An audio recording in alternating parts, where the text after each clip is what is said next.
Welcome into Journey to the New Earth. I'm Kimberly. I'm so glad you're here today. This is a very, very special conversation, and I'm very pleased and grateful to have Max Lowen back with us today. I hope you stick around for the entire conversation because I can almost guarantee you that this is going to be one of the most eye-opening discussions you've had in a long, long time.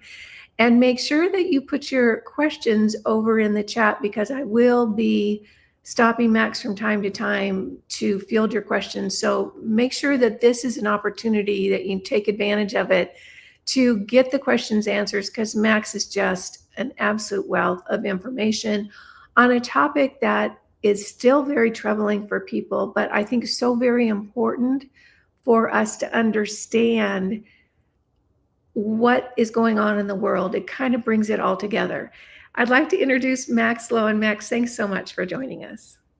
Thank you for having me, Kimberly. It's always delightful to have a conversation with you. And mind control is possibly the most important topic of our time because it is through this mind control that we're being used to co-create the reality that we're in that's not serving us. So it's a linchpin.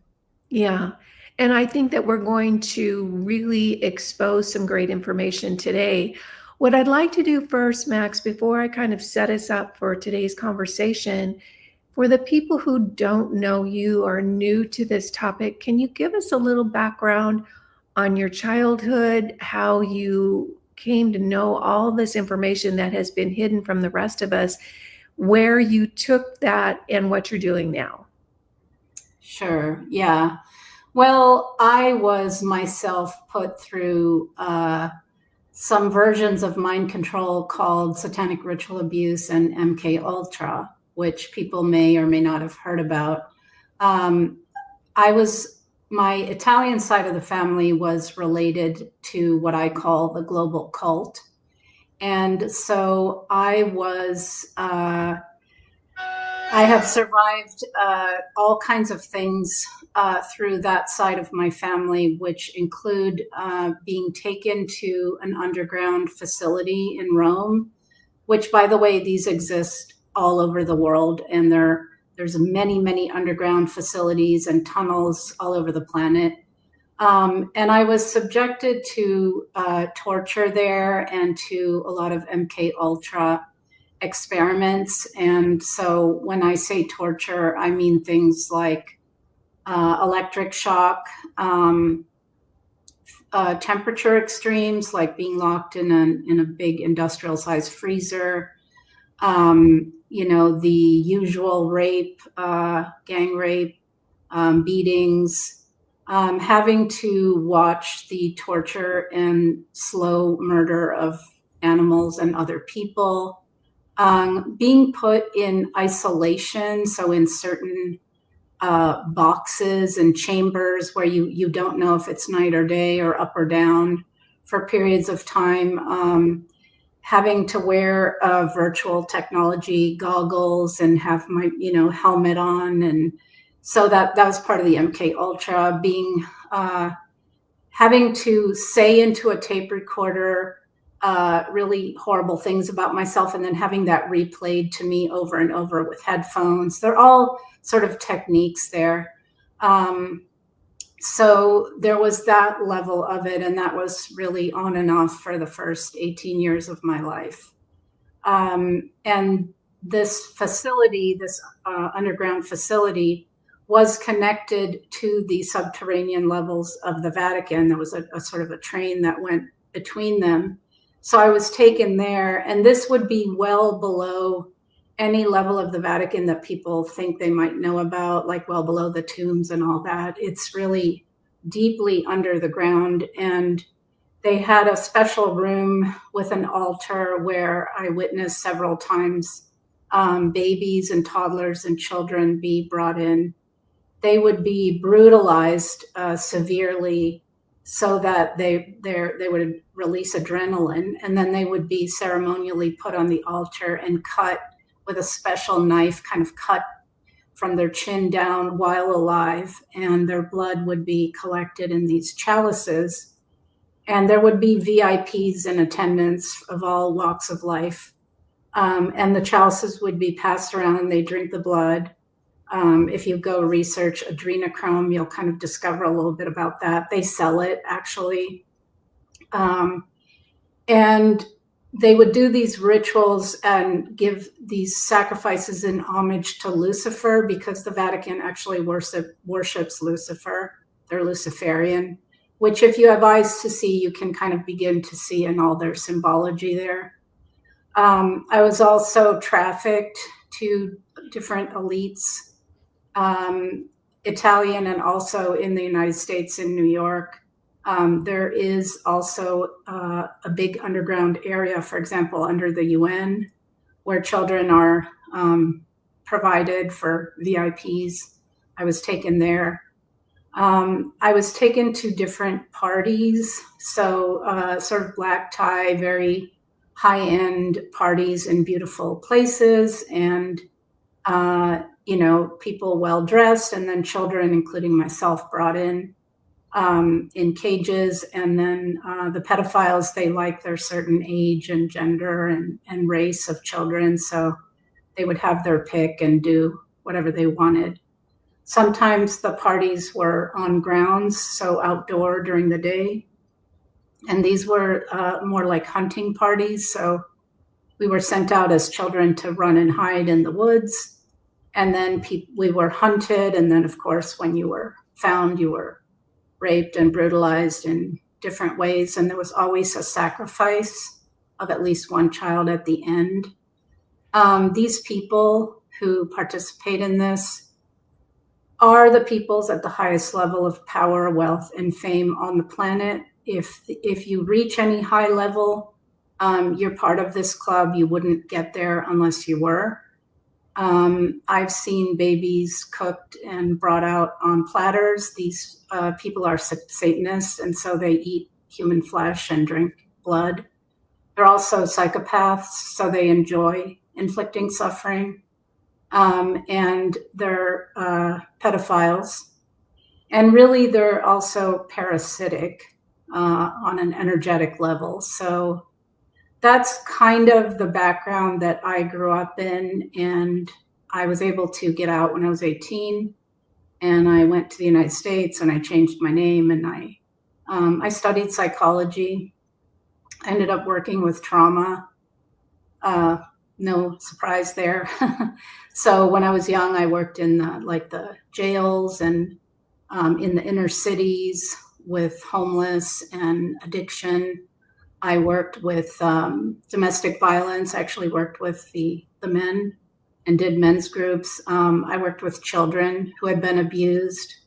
So I did a variety of that kind of thing, which actually was quite healing for me to be able to help and do something, because I felt so helpless when I was a child with all the people that were being harmed, in front of me, and I couldn't do anything about it. I did my healing work. It took me about 10 years. That was pretty rough to kind of recover from that life. I had a daughter, which really was the best gift I've ever been given in this lifetime. And at some point, I was sort of saying to Spirit, to God, just a frustration that this is still happening. This happens to millions of children every year. Children are kidnapped, children are trafficked through CPS, children are bred for this, children of cult families are sucked into this like I was. So I was saying, what the hell, this has to stop. And I kind of heard, well, then speak out, share your story. It was pretty terrifying to do that. I remember after the first time I talked about it, I had a big backlash. I had panic attacks. I was sweating. I couldn't sleep that night. But as I kept talking about it, it got easier and easier. And it evolved into me interviewing other people, other survivors like myself, which was for me really amazing to discover that it wasn't just me. There were all a lot of other people who have been through this. And the more I talked to other survivors, the more I recognized there's a playbook. We're sharing the same forms of torture, the same trauma-based mind control practices. So I was putting their stories out.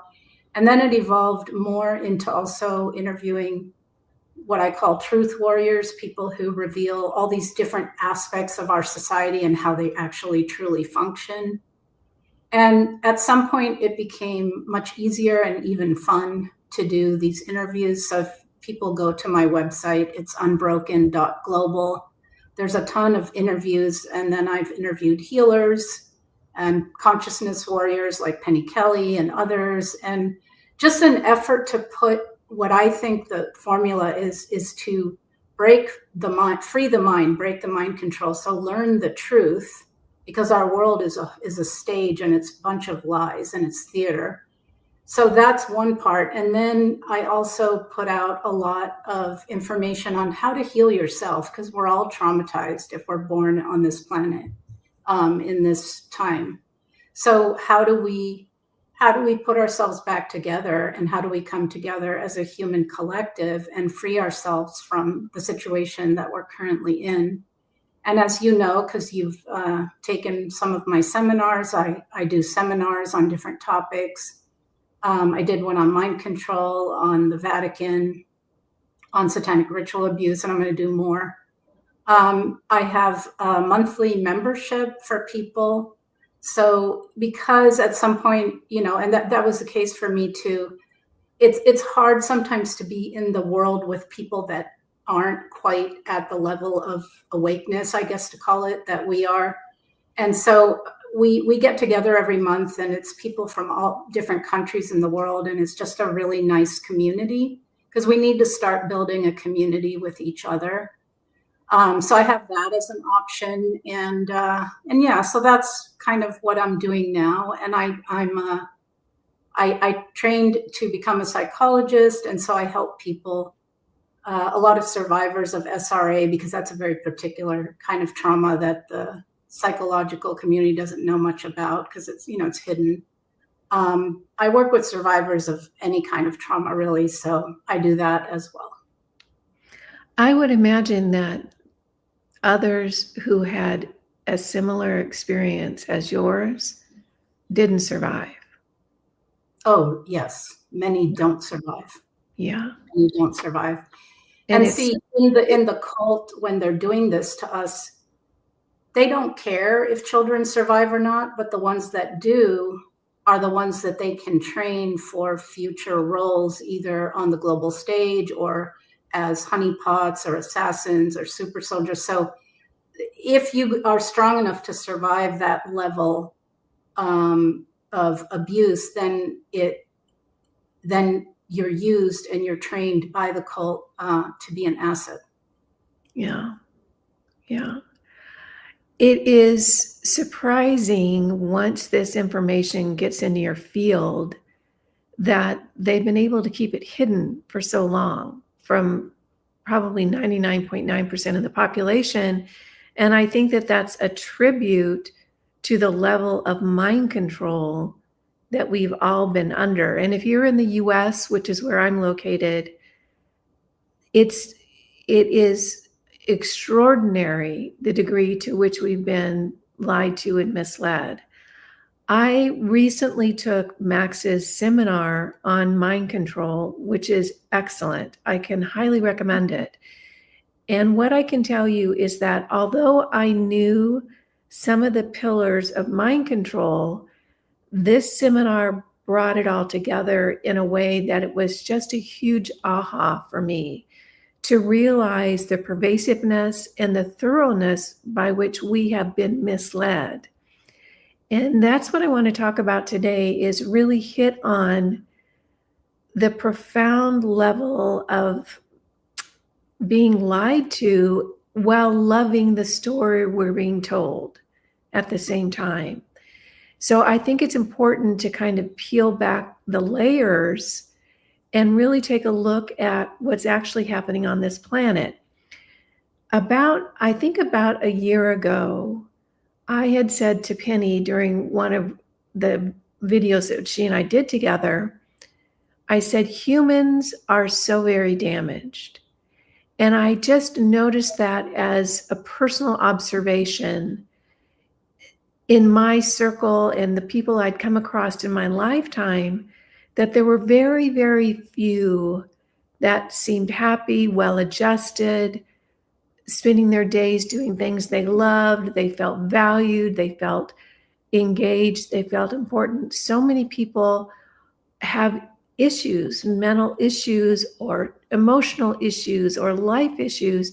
And what I realize now, and particularly after Max's seminar, is it's all engineered. We are a civilization on a planet suffering from arrested development. And we have been taught all the wrong things in order to survive on the planet and interact with each other in a healthy, nurturing, growing way. So really where I want to go today, Max, is kind of start from the beginning of what you see as the foundational elements of mind control.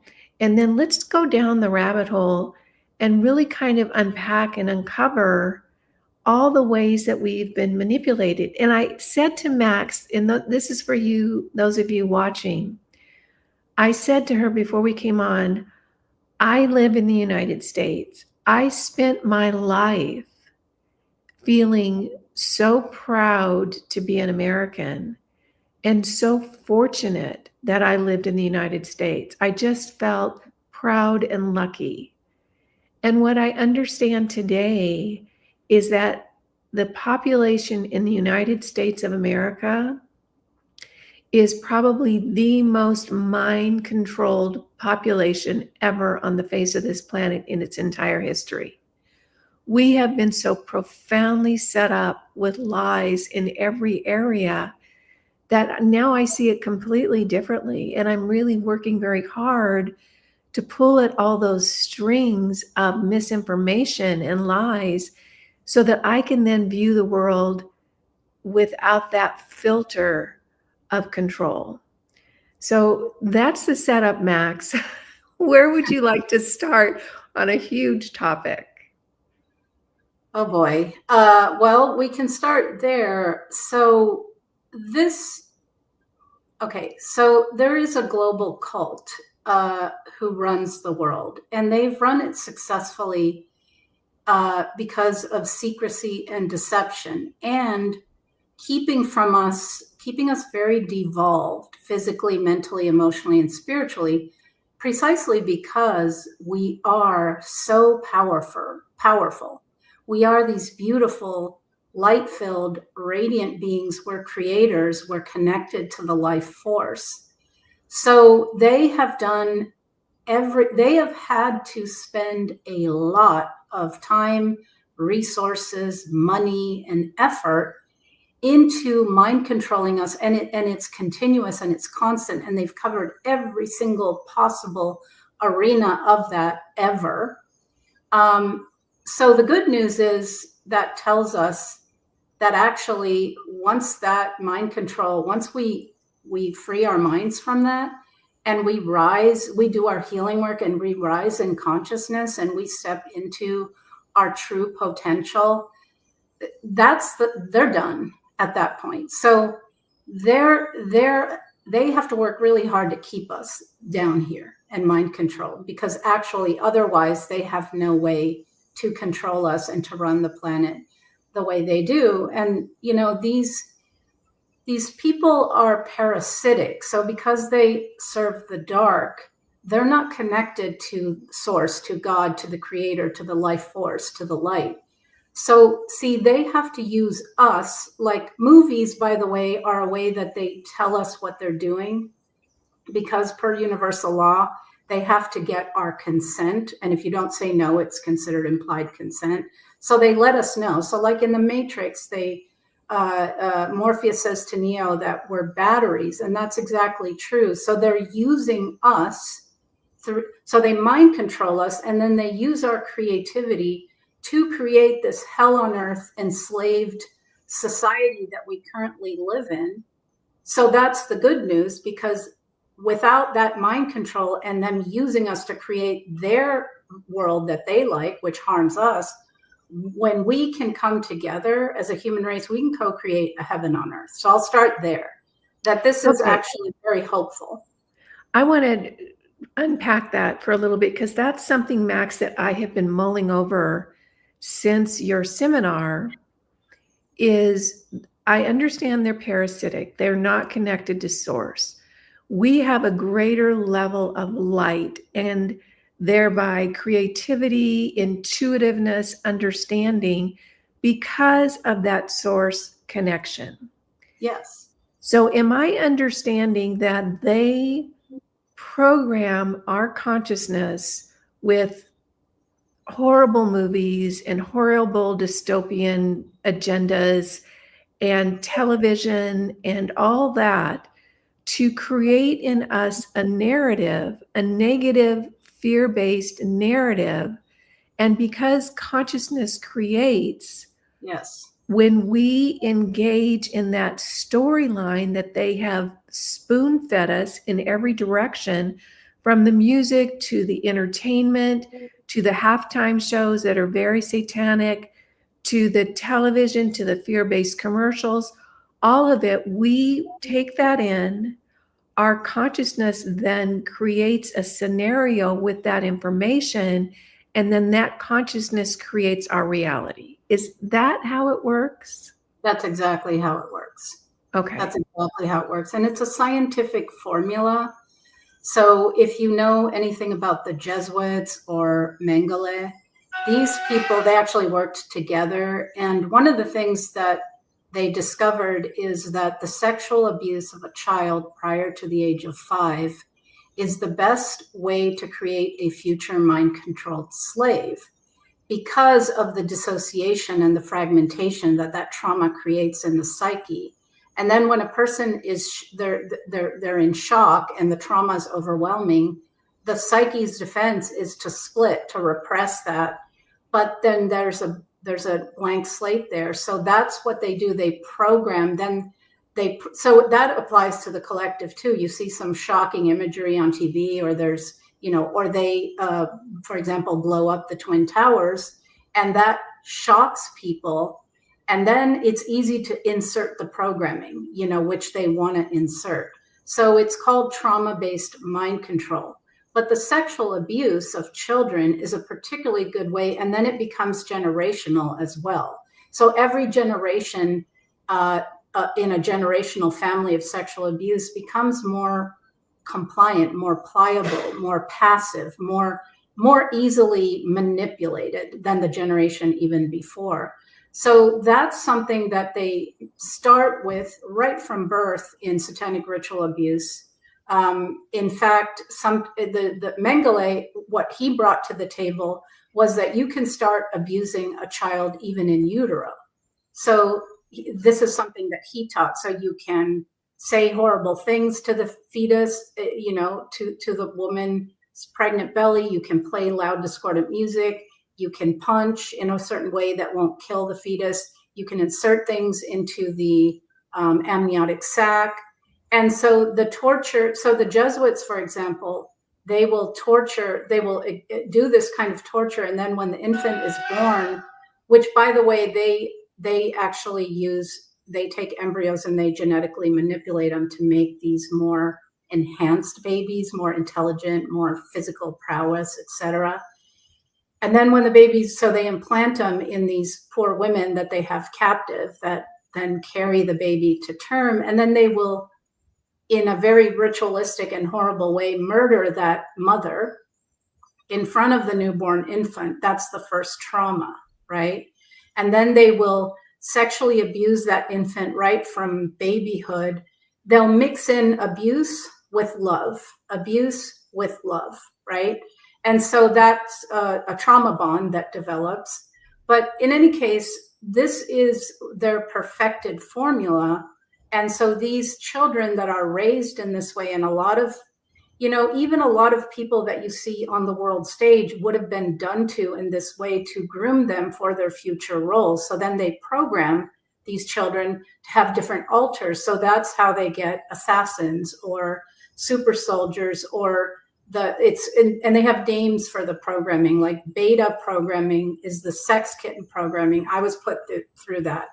So basically they teach little tiny children how to be sexualized and sexually service adults, because the pedophiles don't want a sniveling, screaming, child to rape. They want one that seems to act like, they like it. So that, and then these honeypots are used for blackmail. They put them with certain important people and they get video or photographs. These kind of lone wolf assassinations that we've heard about, like the JFK or the Reagan or whatever, these are MK Ultra people who have been done to in the way I've just described, and then programmed to do this specific task. So everyone has a handler. That's a person that's responsible for overseeing them. And then whenever it's their time to do said task, they get a certain trigger word, a code, a sentence, something that then throws them into that altar that they've been programmed in. They go and they execute that task, right? So, okay. Let me probably unpack that a little. Yeah, let me break into that, because this is new information for a lot of people, and it seems almost difficult to understand how it functions. So what you're saying is that when you abuse a child in a significant way, sexual abuse, torture, when they're under 5, what you're literally doing, because that brain is still forming, Yes. is you're breaking the natural formation, growth, and maturity of that child. And then they start compartmentalizing the torture and putting it in a box. And then they get the training, and that goes in a box. And then they get the love, and that goes in the box. And none of it makes any what would be natural human sense. So I would imagine that what's left of that child is this fragmented belief system that has nothing to grasp onto. Yeah, and the strongest of the children that survive that, humans can we actually have natural abilities like telepathy and self-healing of our bodies and telekinesis and all this stuff. So any ability can be trained into a child with enough torture. And that's what the cult does. So they're players in strategic global positions. There's no accident. They control it thoroughly and completely. So you could even say that people up in the hierarchy of control are themselves mind controlled. Yeah. And then we are all mind controlled as well. And so I was telling you about this earlier, but I think it's worth mentioning. So satanic ritual abuse is very ancient. It's an ancient cult. It used to, people used to bring their children and sacrifice them to Moloch. And then this child sacrifice cult went literally actually under the ground. So it still occurs today, but it's just more hidden. So that you could say that SRA was the first kind of scientific, so to speak, form of mind control.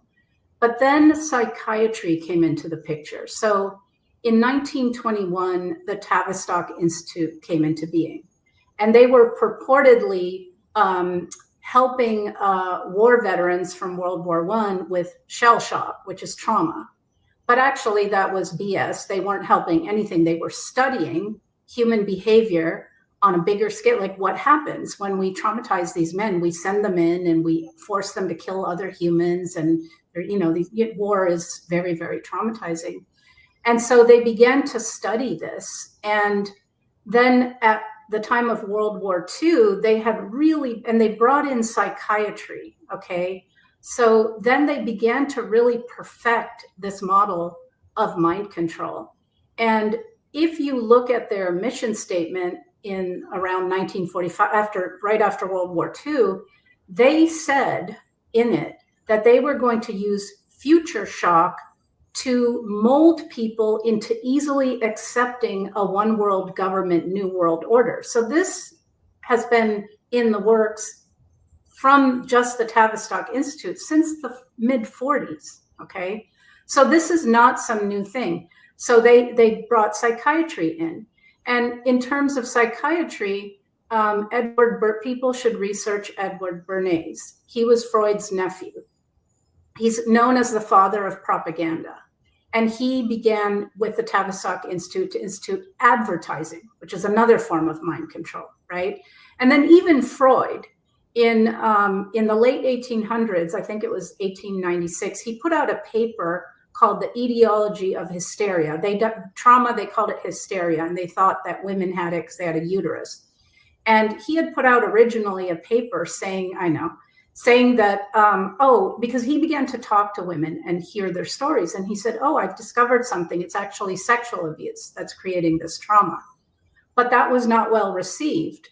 So he then recanted and did a huge disservice by putting out the Oedipal theory, where he said, my bad. Actually, children want to have sex with their parents. They fantasize about it. So that's, again, a mind control program. And then add in Kinsey, who was a Satanist. And they're programming the population to believe that children are sexual since birth and all this, because they always planned, and I heard this as a child, they always planned at some point, which is now, to normalize pedophilia, to have Luciferianism as the one world religion, which is the role of the Vatican, okay? And then to basically have a global government eliminate all nations. And we see this happening today. But this has been in execution for a long time. And it involves, and now today with technology added to the psychiatry part of it, it's even more enhanced. The mind control is even more enhanced. So when these smartphones came out, they're a little perfect mind control tool that, now everybody has. And so this is kind of the evolution of it. And there is technology today where they can pulse thoughts and emotions into people. And they've experimented on this, massively. So there's a whole nother big pot of mind control techniques, which, like you said, you heard in my seminar, which I can explain and go into, but I thought, let me just leave that part there. Yeah. What I'd like to do now is talk about how these techniques that were developed have been utilized to mind control entire populations. So we're not just talking about breaking a child or programming one child. What they have done is that they have perfected these techniques and are now programming entire populations, if not the entire planet. So there's lots of recent events that those of us watching are very clear on because we lived through it. Like for me, the JFK assassination. Then the next big one, probably Martin Luther King or Kennedy, the Robert Kennedy. Then, of course, 9/11, huge psyop. I completely bought into the whole thing. And then, of course, most recently, COVID. Yes. That whole thing was completely planned years, if not decades in advance. And then in my mind, most recently, the whole Charlie Kirk thing, total psyop. And Max, I watched that unfold a little bit, but I ended up backing away from it because I thought everything around that from every angle is a psyop. And I didn't want to get sucked into it. But there were times when I would see a little bit of information and I thought, I wish Max was here because she could unpack that for me and tell me exactly what it was, because you're able to see it because you were behind the scenes. You saw how they put these pieces together. So what I'd like to do now is pick one of those events, whether it's 9/11 or COVID or the Charlie Kirk thing, and let's unpack that from your perspective so that we can see how it's a 360 fabrication that then we get sold. Which one Sure. do you think is the Um, most let's easy to let's do work the with? Charlie Kirk one just because it's most recent and obviously, but let me explain the playbook foundation for which all of these are based. It's called the Hegelian dialectic, so people can go research that. It's essentially problem, reaction, solution. So the cult creates the problems, like a supposed terrorist attacks airplanes flying into the Twin Towers. That was a hologram show. There were no airplanes. It was blown up from the inside deliberately. So that's the problem. Then they anticipate the human reaction and stoke fear with all the media and repetition, and it's terrorism, it's terrorism. So they have a boogeyman. And then they come in with the solution, which was their intended agenda all along, okay, which in the case of 9/11, which by the way is a satanic ritual sacrifice holiday, the agenda was to pass the Patriot Act to be able to go into these countries where they wanted to do regime change and profit off all kinds of things. And the Patriot Act actually made it legal to harvest our data, spy on us, and designated all American citizens as enemy combatants. So now we can be thrown in the hole, no questions asked. Now, most people didn't know what was in the Patriot Act, didn't know anything about it. They were in their limbic and brainstem. So this is what these people, they know the nervous system. So the fear, the big terror attack puts everyone in shock. When you're in shock, the prefrontal cortex, the thinking part of your brain, shuts down, and only the limbic and brainstem are operant. And because in a real situation of survival, thinking is too costly, it takes too long. So the brain gets ready to react and it does fight or flight, right?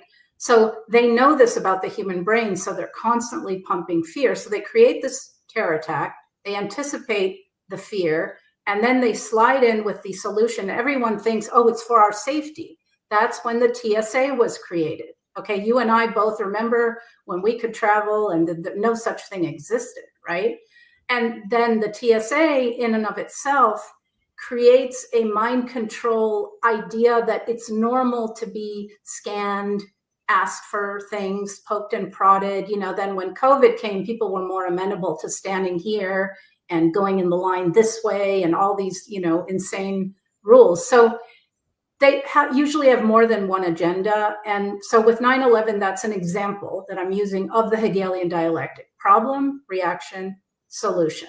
So let's go to the Charlie Kirk thing. So politics, we have to understand, is also government itself means, if you take the word apart in Latin, it means control of the mind.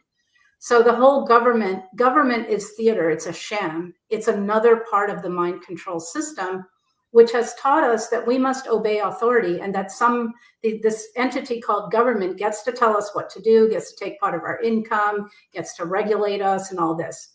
So politics is theater. So we have, in this binary choice that we're presented, is itself a form of mind control. You have either the Democrat or the Republican Party. I call it Blue Donkey Productions or Red Elephant Productions, starring in recent time Joe Biden versus Donald Trump. Okay, so this is also leads to another program that they love, which is divide and conquer. So they mind control us into fighting each other and thinking that each other is the bad guy and the enemy, because of course that serves them quite well. I want to break in real here for a minute here, because we are so programmed and conditioned in the United States to look up to our leaders. It can be very difficult for someone who has a great moral compass, does the right thing, takes care of their family, goes to work. It can be very difficult for them to understand that we're being played continually by this whole government thing.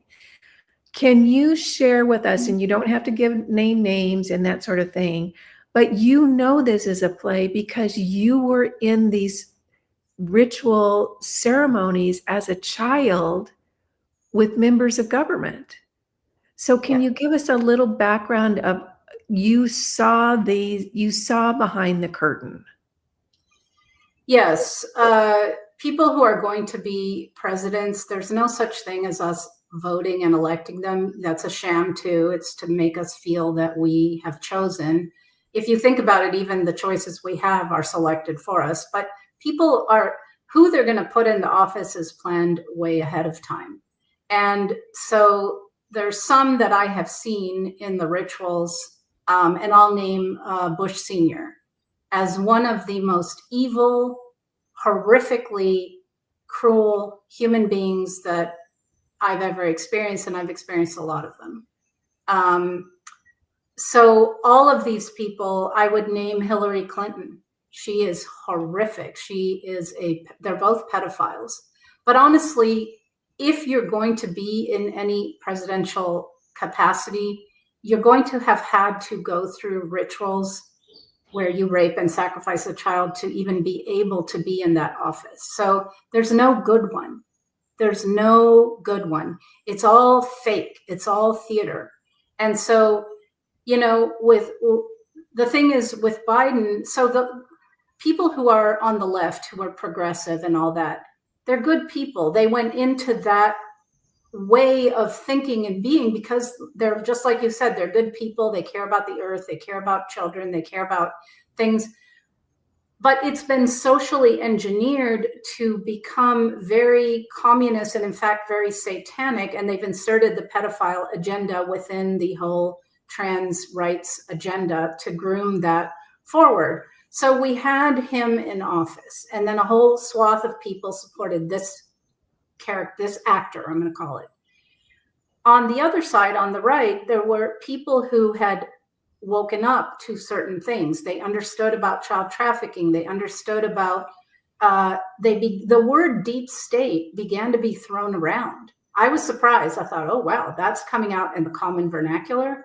So what the cult is going to do is when something slips out of their control, they take it and they twist it around to control it again.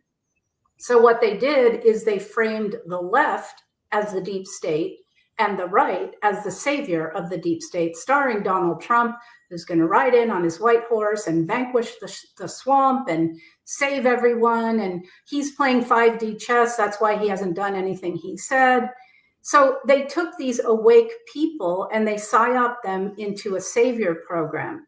And Q was a great example of that. So Q was saying all these things that were true, because the best mind control formula is truth mixed in with lies and inversion.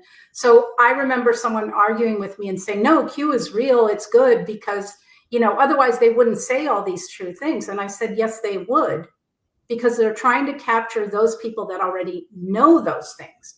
And he said, yeah, but then it'll wake up everybody else. And I said, no, it won't. People who are deeply mind controlled will reject the truth when you present it to them. They will just say, oh, that's a conspiracy theory. So that's safe.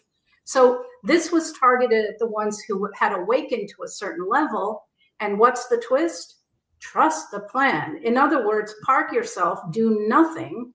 And then they enlist all these people who know there's a deep state, know there's child trafficking, know some of this stuff.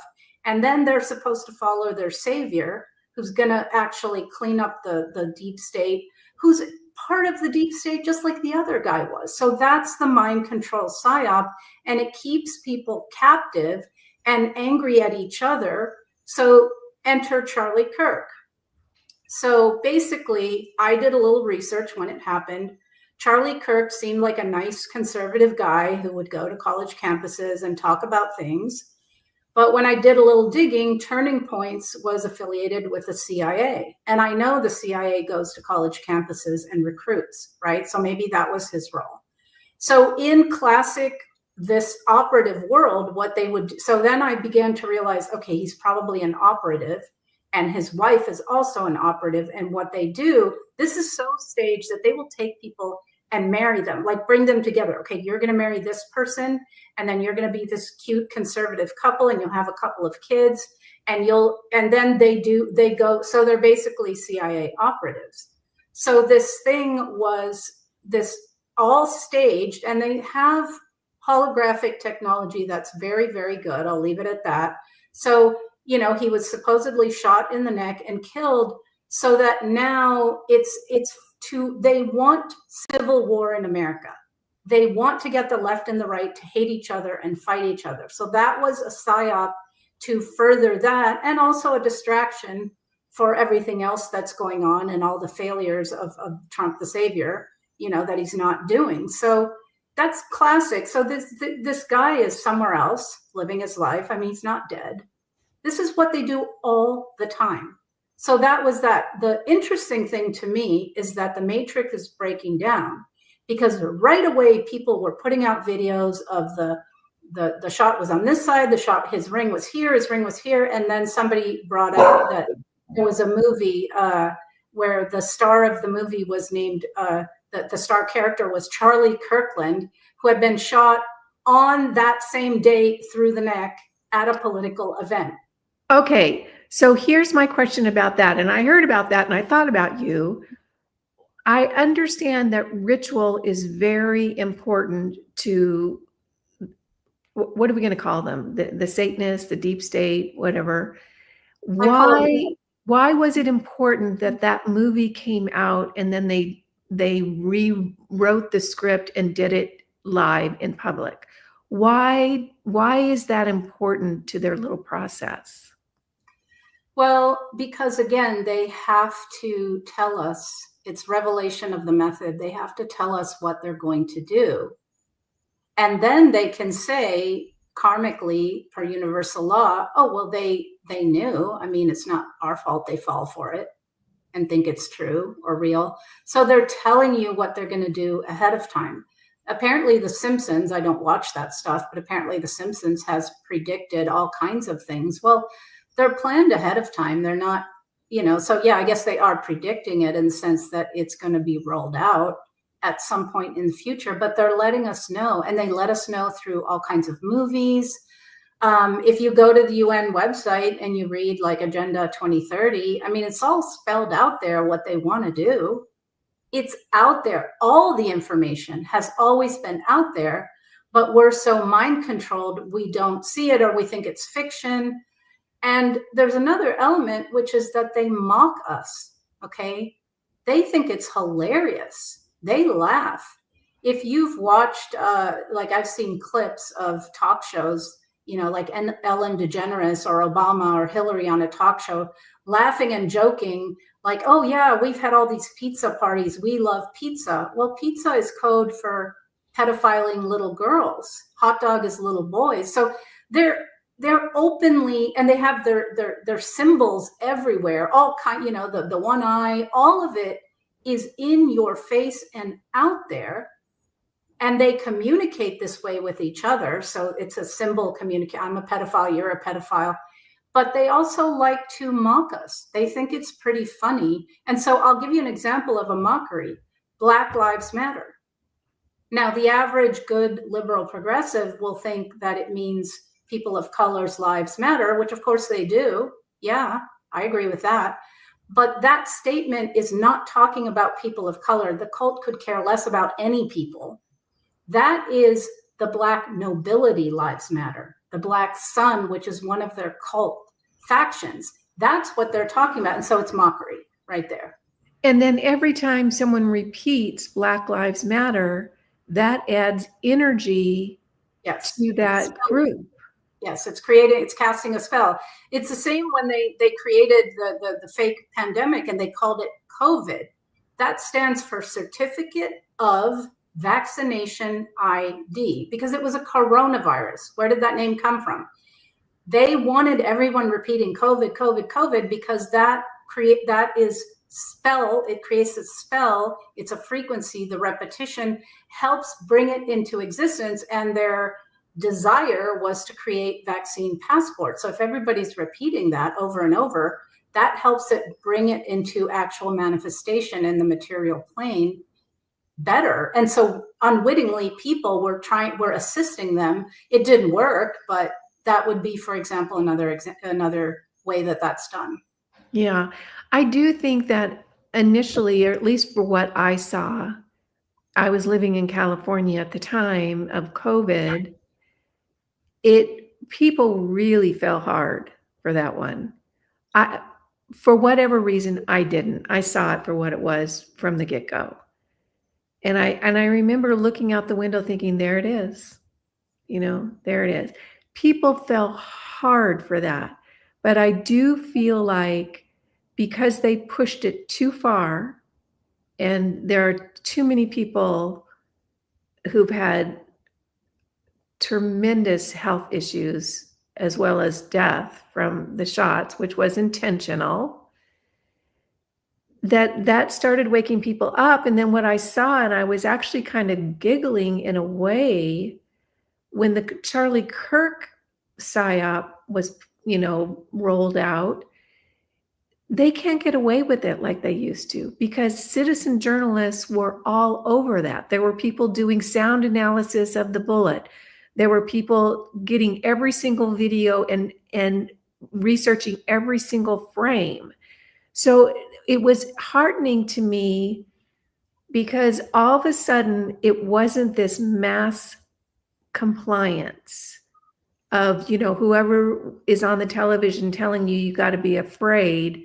They're not, a lot of people aren't falling for it anymore. And I was particularly encouraged that so many people have said there's something about his wife that just feels really, really off, which tells me that even if we can't point to what the game is, people's intuition is so much more acute or aware now because it just feels weird. And that to me is encouraging. It's very encouraging. And, I was talking about the Tavistock Institute earlier, and what followed from that is the CIA's MK Ultra experiments and the creation of, Operation Mockingbird, which is the creation of the media. Okay. And that was created to mind control us. Every, reporters, TV anchors, talking heads, all of them were either reading a CIA script or CIA assets themselves. Okay. Like Anderson Cooper is a good example. He's a CIA asset. So even the media was created to mind control, to propagandize. If you go research Operation Mockingbird, you'll be stunned to see how well executed and created it was. But see, what you're saying, and what I think I agree with 100%, is that operation is failing because people are now not trusting the media anymore. They're beginning to see that it's all manipulation and lies and mind control. And there are statistics out there that viewership of these mainstream media channels is falling precipitously. Now, I will warn that the cult always has another layer of mind control ready for when you wake up to one layer. So the alt media is where a lot of people who woke up to the mainstream went, thinking, oh, this is the truth. No, they're just as controlled, and just as there are all kinds of assets in there to feeding you some truth mixed in with a whole lot of misinformation. You really have to be very discerning. You will extract truths from media stuff, but you have to be very discerning. And you see, once you understand mind control, like you said, you saw COVID right from the get-go. When 9/11 happened, I was watching a football game, I think, with somebody, and I said, oh God, there they go again. And my friend was like, oh, you're such a conspiracy theorist. But I knew, because I've seen this crap for my whole life. So as soon as people wake up to the playbook, they're going to see through all of it. And you probably saw the machinations behind the curtain as well. Conversations or understanding that, what goes into these kind of operations. And, to add another layer to how complete the manipulation can be, I have heard from another source that the holographic abilities are so advanced that they can literally insert a hologram into our reality, kind of like you're inserting a bookmark. In other words, it is seamless, it is completely believable, and it's completely fantasy. It's completely made up. Yeah. And Yep. then once I learned that, I thought, and you guys, once you start seeing this, it unfolds before you like you can't believe. And you start having these aha moments that are all at once a little bit unsettling, but then they feel really good because you're seeing through, the whole maze of lies. I remember, Max, from, the 9/11, and of course we saw the images over and over and over again on every news channel, on the newspaper. That was back when I used to watch the news and read the newspaper.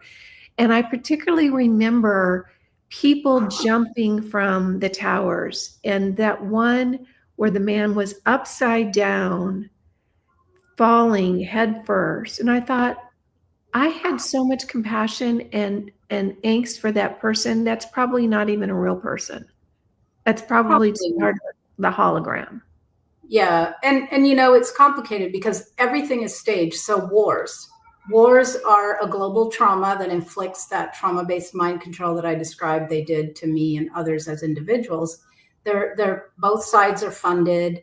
That doesn't mean that real people aren't murdered in war. Okay, that doesn't mean that it doesn't destroy people's homes and regions, but it's still deliberately done. It's a Yeah. production. So people died during 9/11, but that was considered good by the cult because it's a ritual sacrifice. Yeah. And there were people on the airplanes that they claimed hit the towers because it was holograms.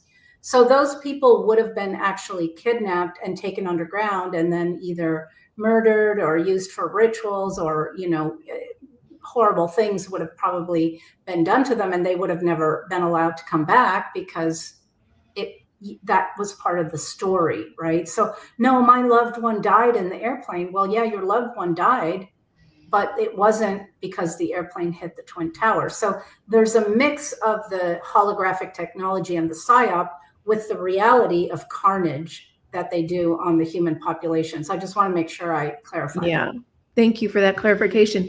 And I also want to point out that, so much of this that they're able to manipulate us with, the stories, rely on two things: the fact that we're very compassionate beings, we're very emotional, and we're very compassionate by nature. Humans are. We want to help, we want to love, we want to nurture, we want people, to have what they need. As humans, that's what we want. And we're also very, very, we have low self-esteem.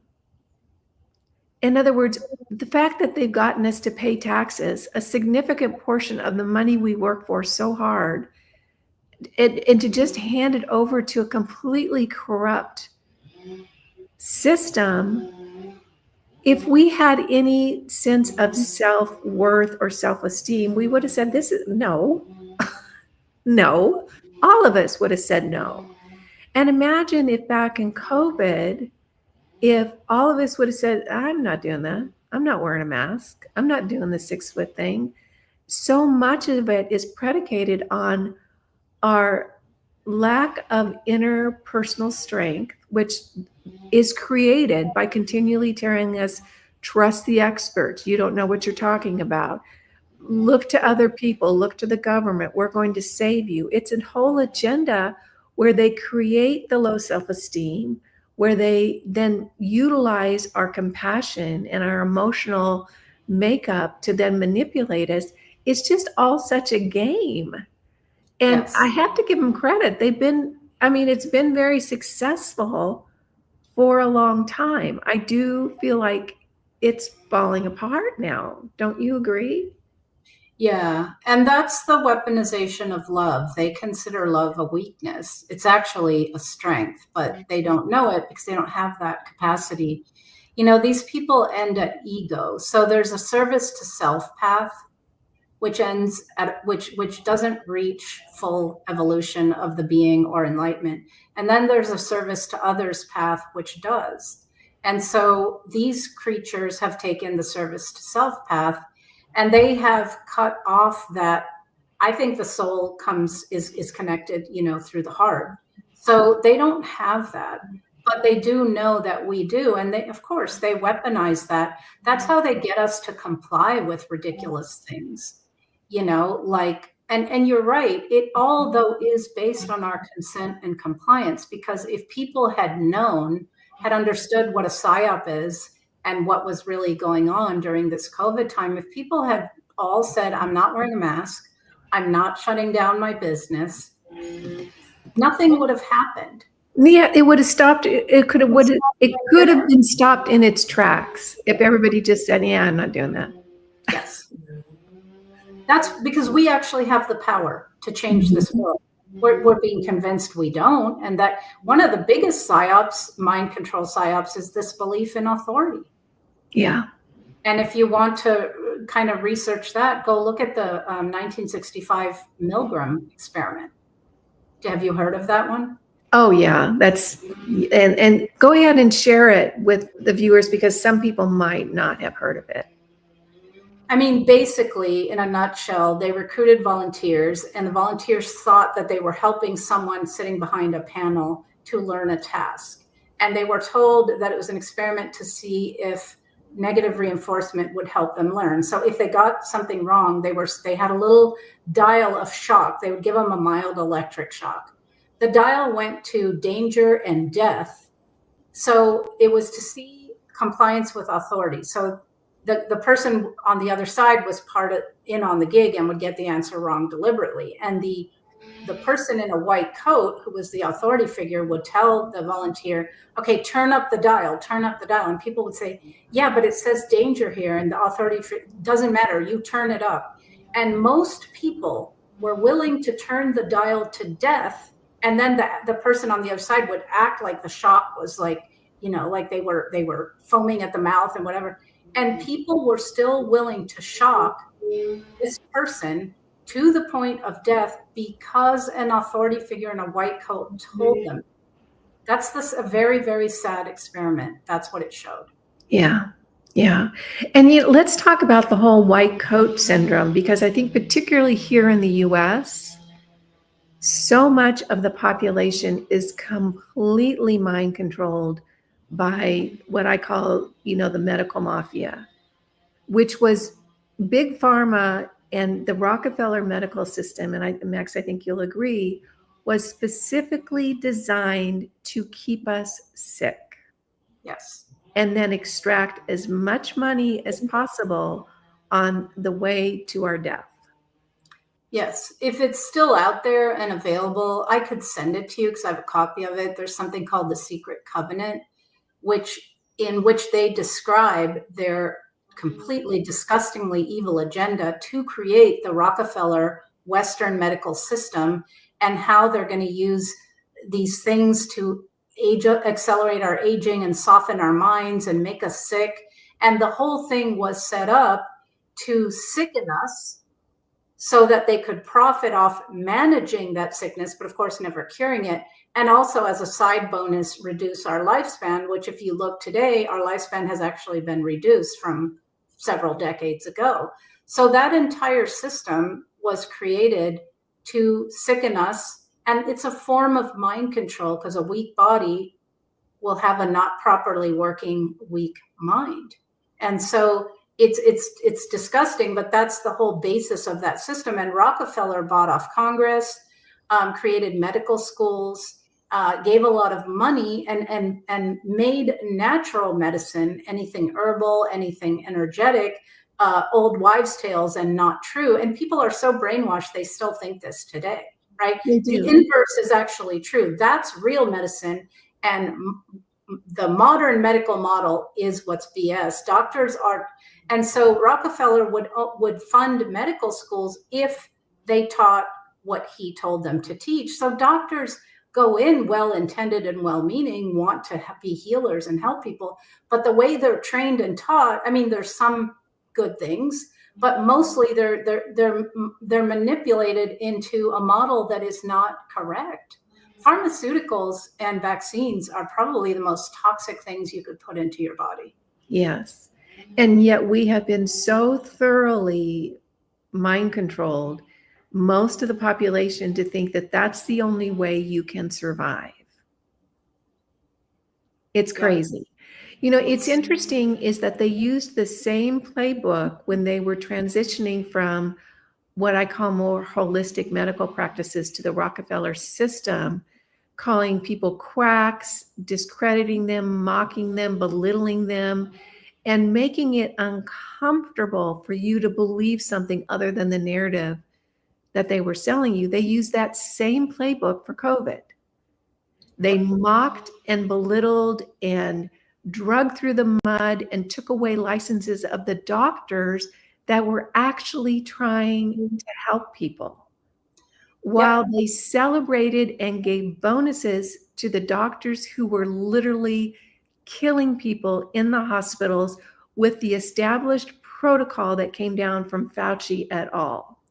So think about that, folks. We literally watched doctors like Mary Bowden, who was saving people, have her license revoked, while doctors who were killing people on ventilators and remdesivir given bonuses. And we stood by and watched that.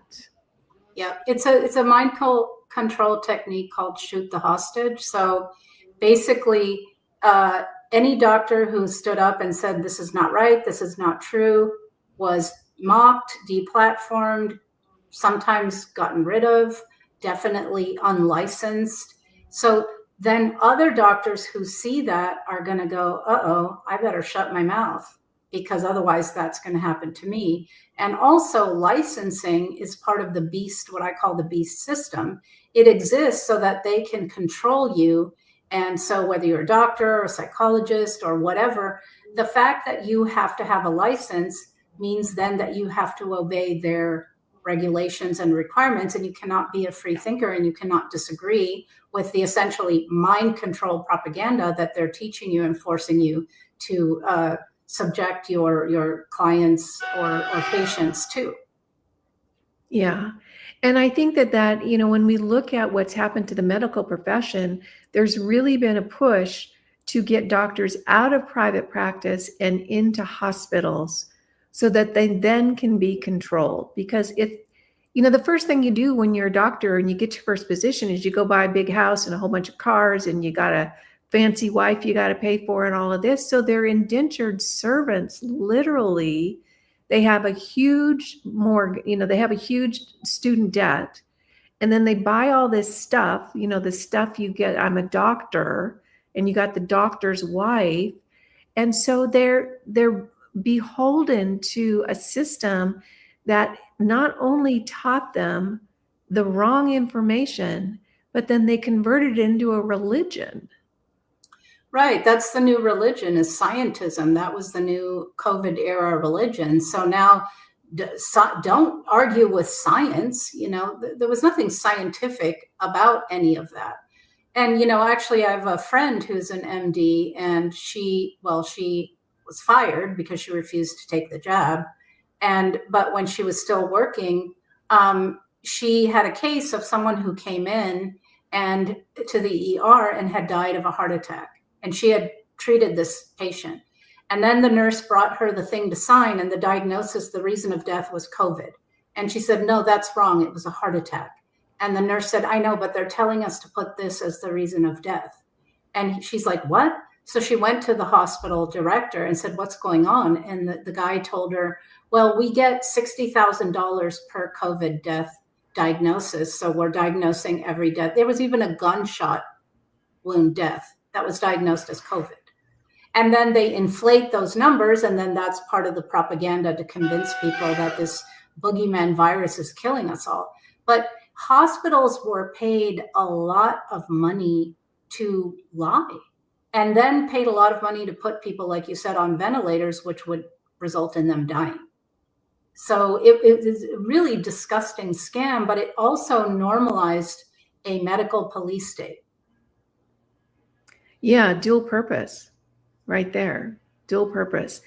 So and when I look at that whole COVID nonsense, I see a population with no inner rudder, with no sense of self, with no inner strength and ability to discern.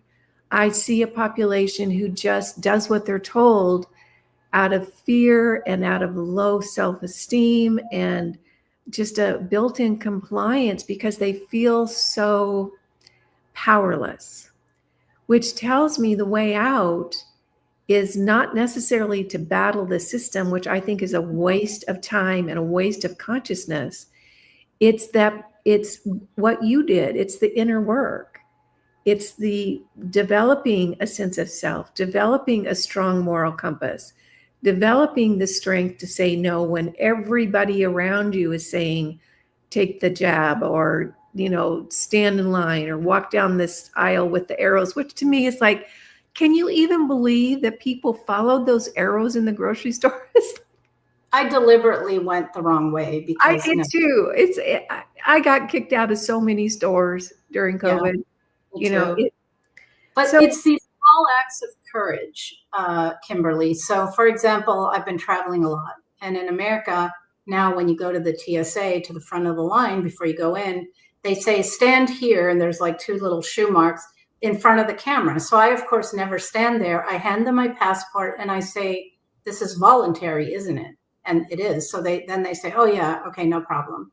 And one guy asked me, like, why don't you want to have your picture taken? And I said, well, you have my face and you have my picture on my passport. Why would you need to take a photograph of me? And he thought about it and he didn't really have an answer. I wasn't going to school him on the real reason why, because that would have taken too long. But it's a small act of courage because every other person complies, stands there and has their photograph taken. I don't even think they think about it. I don't get my photograph taken. I don't go through that. I get my JJ karate chopped every time I go fly, I don't think most people even think about the fact that they can say no. Yeah. And it's those little things, saying no. God, I wish more people had said no during COVID. That would have ended things much sooner. Pay cash when you can. Say no to anything like that. That's infringing on your freedom. I mean, if all of us start doing that, that's what's going to change things, because we actually do have that power, but we don't know it. But you are right. There's a large swath of the population that people call them zombies or normies or sheep. And I don't like to be pejorative towards anyone, but it does seem like there's a large swath of people who are completely hive-minded and obedient to everything they're told to do, and they're no longer critically thinking. And that's a problem because, again, the way we get out of this situation is when enough of us say no. Yeah, exactly. And I think that, I get frustrated as well. And I think it's the small-minded human part of me when I look back at COVID. And I think if everyone would have just said no, we would have eliminated all the stuff that all of us got drugged through. People losing their jobs, people lining up for endless boosters, people not being able to, imagine all that we could have eliminated if everybody would have just said, yeah, I'm not going to do that. Oh, and what a gift that could have been. But the fact is that I think, or what I think it is most people just don't want the trouble. They just want to kind of live in their own little, place and not have to battle and not have to stand up. They just don't want any trouble. They don't trust themselves enough or value themselves enough to stand up and say, I don't think that's good for me. I'm not going to do that. The problem with that attitude is that it allows this evil system to flourish and to continue. And it's not going to make you safe to comply, because the ultimate agenda, you're not going to like it once you're in a 15-minute city and it's digital everything, and you're in a social credit system, and you can't say anything that contradicts the narrative, or you can't buy food. I mean, or you're forced to vaccinate yourself with all kinds of stuff, or they take your children just because you won't agree to let them change gender or whatever it is. Like, the world, they're heading towards a dystopian transhuman enslavement agenda that's not going to be nice for anyone. So the people that want to lay low and feel like it's safer to comply are actually helping this future come into being. Yeah. Yeah. It's that compliance that allows it to move forward, which brings us to, as a psychologist and with all your training and all your background and all your experience, can you give us 3 steps, 3 or 4, that will help all of us? And I think the people watching are probably a little bit more aware and are probably a little bit more comfortable saying, yeah, I'm not going to do that. But it starts with us, you guys that are watching. And when we model healthy self-esteem and healthy boundaries and healthy expectations from our fellow man, when we model that, we then give others a framework to start stepping into their own power. So Max, where would someone start in maybe 3 steps that we could, just all start trying to internalize to create a different narrative? I mean, one kind of basic thing is take care of your physical vessel, because it's the avatar. It's holding your soul and your consciousness. So this is another form of mind control. So we're so poisoned. They chemtrail us, they fluoridate the water, they give us this crap food. It isn't easy, but find a way to start to eat healthy food. If the best thing would be to grow your own. I remember once talking to Penny and her saying that if you plant something, put the seed in your mouth and then plant it, because then it kind of grows to have the nutrients that you particularly need, right? So that's also a way to shift out of the matrix, because they've controlled the food supply, is corporately controlled. So grow your own, do community gardens. You can grow food in a pot on a balcony. Start to go to farmers markets, support farms, eat healthy food, get enough sleep. In America, we have this culture that is actually so John Wayne and cool to work 18 hours a day and not sleep. No, that's not cool, okay? Sleep deprivation is a form of torture for a reason. Get enough sleep, okay? Go to bed at the same time, get up at the same time, and move your body. Do something, yoga, dance, walk, whatever it is. Take care of that vessel is going to be, it sounds very simplistic, but it's a very profound step. And there's a reason why they've attacked the vessel so ferociously, because that is very significant and important. Then I say, and this is what I've done, become very aware of your thinking, of your behavioral patterns, your mental programs, your emotion, like what triggers you. So I think a really good way is to every day journal for a bit. It helps the hemispheres of the brain work together. And so become your own observer. So do you have certain patterns? Do you tend to assume that the negative immediately, like, the store's closed, I knew it, it's always, what are you saying to yourself? Okay, because words are frequencies, they're spells. And that's why it's, television and all these things are pumping all this, and music has lyrics, and they're pumping all these really negative words at us. So become aware of what words you're using. What do you believe? Because we don't even know. We just go in the world and do this and that, and we're not aware of our thought process of what's motivating us, what's driving us. And if you start to watch yourself, you're going to notice where you're going to be like, oh crap, that's not good. I tend to whatever the pattern is, right? So become very, very self-observant, and then notice what triggers you. Because when you're triggered, what's happened is you've gotten activated, something in the present moment or someone activated something in you, a wound, a trauma that's already pre-existing in you, or you wouldn't be triggered. That's gold. Follow that. When someone triggers you or something triggers you, don't react. Take a step back, sit quietly and go, what did that activate in me? Because if you follow the thread back, you're going to find some trauma, likely from your childhood, something that happened to you. And then you can, a really important thing is sit there and feel it. So let's say it's shame. Someone triggered you, you feel deep shame.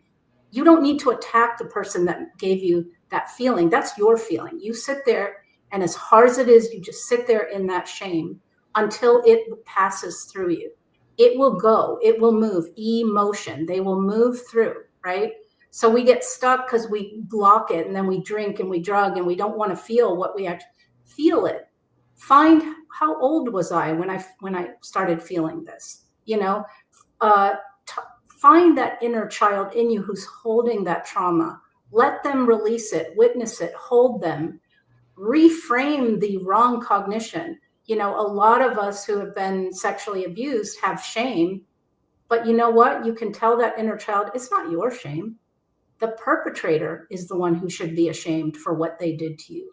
That's not yours to carry. So free yourself, work, just constantly observe all of your patterns and then correct them and make a change. Habits, the brain, it takes 21 days to break a habit.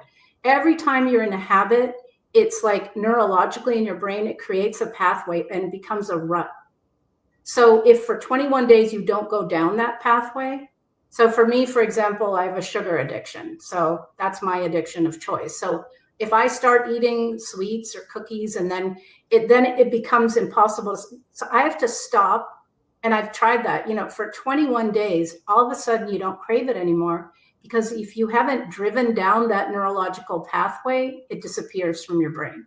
And that could be with negative self-talk or smoking or whatever bad habit you've picked up, because any addictive habit is there to make you not feel the traumas that you're carrying. And we're all carrying traumas. So I would say very important to find and heal your trauma, whether you want to go to a talk therapist, whether you want to do yoga, whether you want to do EMDR, it doesn't really matter. Just address your traumas, because that's where they hook you with the mind control. And then I would say learning. We learn something new every day. Like go watch Kimberly's interviews, see what you can learn, read about a certain topic, like expand your mind, because you're and go into finding out the truth behind this completely world staged mind control reality. Because when you free your mind, wow, like anything can happen. When you free your mind and you heal your traumas and you are self-responsible, observing yourself. Everyone says, oh, well, this tends to always happen to me.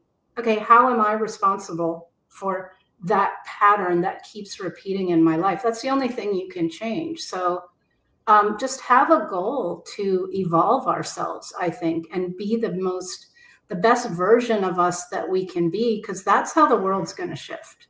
Yeah, that was beautiful. Thank you, Max. So take care of your body, watch your thinking, and then watch your habits as well. Yeah. Yeah. Max, this has been so good. It's like all I want to say right now is, will you come back? Of course.